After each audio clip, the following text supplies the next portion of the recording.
السلام علیکم۔ علی لاریجانی کی شہادت کا پاسداران انقلاب نے انتقام لینے کا فیصلہ کیا ہے، اور اس انتقام کے اعلان کے بعد ایران نے اسرائیل پر میزائلوں کی بارش کر دی ہے۔ میزائلوں کی ایسی بارش کہ جس میں فوجی اور حکومتی اہداف جن کی تعداد 100 سے زائد ہے ان کو نشانہ بنایا گیا ہے، اور ان اہداف کو جو نشانہ بنایا گیا ہے اس میں 200 افراد ہلاک ہو گئے ہیں۔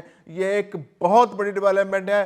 تل ابیب کے اندر خاص طور پر 100 سے زائد اہداف کو نشانہ بنایا گیا ہے، اور ہر جانب تباہی کے مناظر ہیں۔ میزائل جو کلسٹر وار ہیڈز کے ساتھ آئے، ان کلسٹر وار ہیڈز نے ہر جانب تباہی مچا دی ہے۔ خرم شہر 4، اس کے علاوہ عماد، قدر، خیبر شکن، ان میزائلوں نے اسرائیل کے اندر تباہی مچا دی ہے۔ گاڑیاں تباہ ہو گئی ہیں بہت بڑی تعداد میں، اور سب سے بڑی ڈیولپمنٹ کہ ٹرین سروس معطل ہو گئی ہے۔ ٹرین سروس کا معطل ہونا ایک بہت بڑی علامت ہے، ایک سگنیفیکنٹ موو ہے کہ جس کے تحت پتہ چلا کہ اسرائیل کے اندر اب واقعی اتنی بڑی تباہی ہو گئی ہے کہ وہ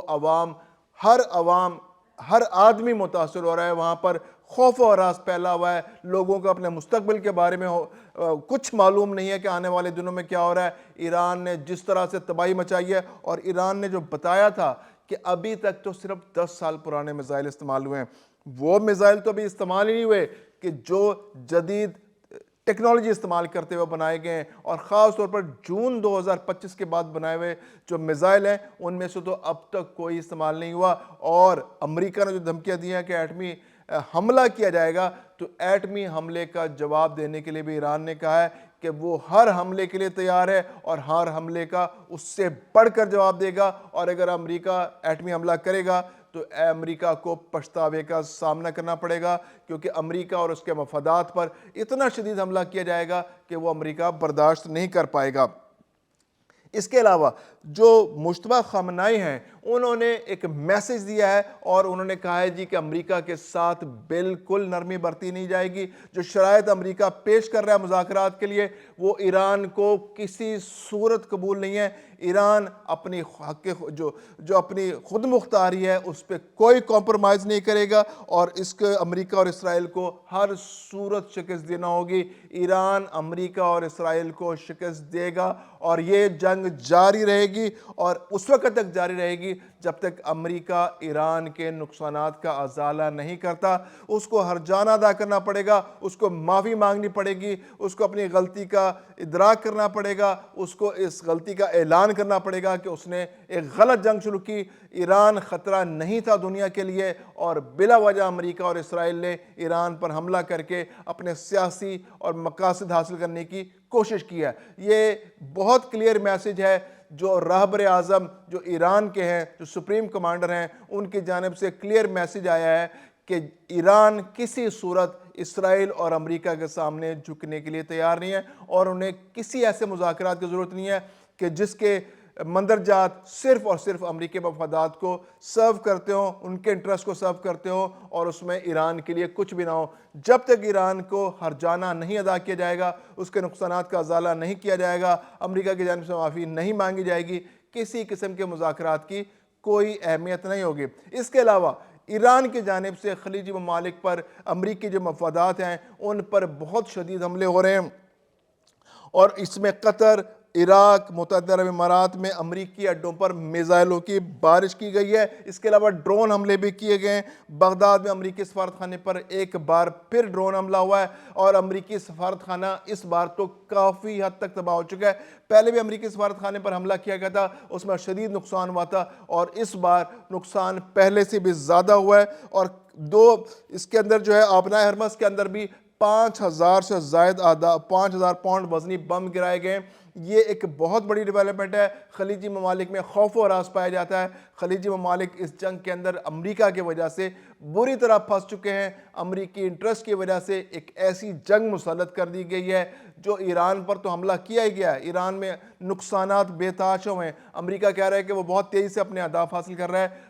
یقیناً اس نے اہداف حاصل کیے ہوں گے، بہت زیادہ نقصان کیا ہوگا، لیکن امریکی مفادات کو بھی نقصان اس کے اندازے سے بہت زیادہ ہوا ہے۔ اور وہ کہاں پہ نقصان ہوا ہے؟ وہ خلیجی ممالک کے اندر ہوا ہے۔ خلیجی ممالک کے اندر جو امریکی اڈے تھے، جو امریکی بیسز تھے، جو امریکی نیول بیسز تھے، وہاں پر ان کا نقصان بہت شدید ہوا ہے۔ اس کے علاوہ آبنائے ہرمز کے اندر بھی امریکہ کے دوستوں، اسرائیل کے دوستوں کے لیے موو کرنا مشکل ہے۔ صرف وہ جہاز حرکت کر پا رہے ہیں جو ایران کے دوست ہیں۔ پاکستان کے جہازوں کے لیے کوئی مسئلہ نہیں ہے۔ ابو ظہبی سے آنے والے، دبئی سے آنے والے جو جہاز پاکستان آ رہے ہیں ان کے لیے کوئی پرابلم نہیں ہے۔ ایران ان کے لیے رستہ پرووائڈ کر رہا ہے، لیکن وہ ممالک جو اسرائیل کے بہت قریب ہیں ان کے لیے تجارت روک دی گئی ہے۔ جو امریکہ کے گود میں بیٹھے رہتے ہیں ان کے لیے تجارت کے کوئی چانسز نہیں ہے، کیونکہ وہاں پر بارودی سرنگوں کا خوف اتنا شدید پھیل چکا ہے۔ اور اس کے علاوہ اپنا ہرمز کے اندر اب ایران کی جانب سے حملے بھی کیے جا رہے ہیں، اور جو جہاز ایران کی مرضی کے بغیر وہاں سے گزرنے کی کوشش کر رہا ہے اس کو ہٹ کیا جا رہا ہے۔ اس کے علاوہ جو امریکی بحریہ کا جو بحری بیڑا تھا، جو ایئر کرافٹ کیریئر جیراڈ، وہاں پر اس پر حملہ کیا گیا تھا، اس میں بھی شدید نقصان ہوا ہے۔ 600 سے زائد افراد جو ہیں ان کے وہاں پر رہنے کا انتظام تھا۔ ویسے تو 4,500 لوگ وہاں موجود تھے، لیکن 600 افراد جو ہے وہ متاثر ہوئے۔ 30 گھنٹے سے زیادہ لگے وہاں پر آگ پر قابو پانے کے لیے۔ یہ ایک بہت بڑا سیٹ بیک ہے۔ ایک بحری بیڑا تو دشمن کو قابو کرنے کے لیے استعمال کیا جاتا ہے، لیکن یہاں تو اپنے بحری بیڑے کی حفاظت، اس کے علاوہ جو اس کے ساتھ جو ڈسٹرائر، جو شپس چلتی ہیں، جو میزائلوں کو روکنے کے لیے استعمال ہوتی ہیں، وہ پتہ چل گیا اس بار کہ وہ بالکل غیر مؤثر ہے۔ وہ اپنے بحری بیڑے کا دفاع ہی نہیں کر پائیں۔ تو اس بار اس جنگ نے یہ بھی طے کر دیا ہے کہ آنے والی جنگوں کے اندر بحری بیڑوں کا کوئی سکوپ نہیں ہے۔ بحری بیڑے لائبلٹی بن چکے ہیں۔ بحری بیڑے اگر ہوں گے، استعمال کیے جائیں گے، تو وہ اتنی دور کھڑے کیے جائیں گے کہ وہ میزائلوں کے حدود سے باہر ہو۔ 800 کلومیٹر دور کھڑے ہونے کے باوجود بھی یہ میزائل حملے جو ایران کے جانب سے کیے گئے ان کا شکار ہو گئے۔ علی لاریجانی کی شہادت کے بعد اس وقت امریکہ اور اسرائیل پر ایران قہر بن کر نازل ہو رہا ہے۔ علی لاریجانی کی شہادت جو ہے ایک بہت بڑا سیٹ بیک ہے ایران کے لیے۔ ایک بہت بڑا لیڈر جو اپنے بیٹے کے ساتھ وہاں شہید ہوا ہے، اور ان کا بیٹا بھی وہ اپنی بیٹی کے گھر جا رہے تھے ملنے کے لیے، اور اس دوران ان پر حملہ کیا گیا، جاسوسی کی گئی، مخبری کی گئی۔ یہ ایک ایسے لیڈر تھے جو اس وقت ایران کا ایک سفارتی چہرہ تھے، ایران کا ایک فیس تھے۔ ایران نے جو ایٹمی معاملات پر جو مذاکرات کیے گئے تھے وہ ان میں بھی ایران کو علی لاریجانی ریپرزینٹ کر رہے تھے۔ تو ایک بڑے لیڈر کے طور پر ابھر کر وہ سامنے آئے تھے، تو ان کو نشانہ بنایا جانا یقیناً ایران کے لیے ایک بہت بڑا سیٹ بیک ہے۔ اس کے علاوہ جو ان کے ایک اور لیڈر جو ان کی بسیج فورسز تھی، ان کے جو جرنیل تھے، اور ان کو بھی شہید کر دیا گیا ہے، یہ بھی ایک بہت بڑا سیٹ بیک ہے۔ امریکہ اس حد تک درست کہہ رہا ہے کہ وہ جو اس کے اہداف ہے، یعنی کہ پہلی ٹیئر، دوسری ٹیئر، تھرڈ ٹیئر، جو بھی لیڈر آگے بڑھتے ہیں، جن کے پاس قیادت آتی ہے، امریکہ ان کو نشانہ بنا رہا ہے۔ تو یہ تو خود امریکہ اپنے پاؤں پر کلاڑی مار رہا ہے کہ کل کو اس کو مذاکرات کرنے پڑیں گے تو اس کے پاس تو پھر ایران کے پاس تو کوئی ایسے لیڈر موجود ہی نہیں ہوں گے کہ جو امریکہ کے ساتھ مذاکرات کر سکے، کیونکہ وہاں پر تو اس وقت پورے کا پورا ملک حالت جنگ میں ہے۔ ہر آدمی فوجی بن چکا ہے، ہر آدمی لڑنا چاہتا ہے، اور ایک انڈیپینڈنٹ ہر جگہ، ہر یونٹ اپنے طور پر انڈیپینڈنٹلی اس جنگ کے اندر حصہ لے رہا ہے۔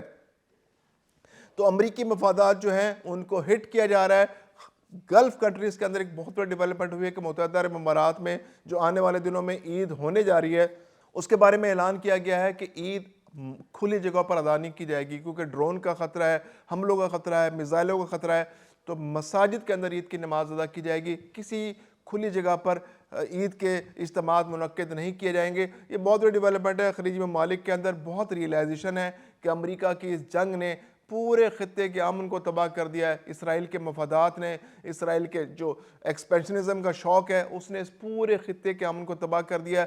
عربوں کے اندر بھی ریئلائزیشن ہے کہ اب امریکہ سے جان چھڑانے کا وقت آ گیا ہے، اسرائیل سے نمٹنے کا وقت آ گیا ہے۔ جس طرح ایران نے اسرائیل پر حملہ کر کے اس کے ہوش ٹھکانے کر دیے ہیں، عرب ممالک بھی اگر اسی طرح سوچیں گے تو یقیناً وہ اپنا زیادہ بہتر انداز میں دفاع کر سکیں گے، اور اس دفاع کے لیے انہیں امریکہ کی ضرورت نہیں ہوگی۔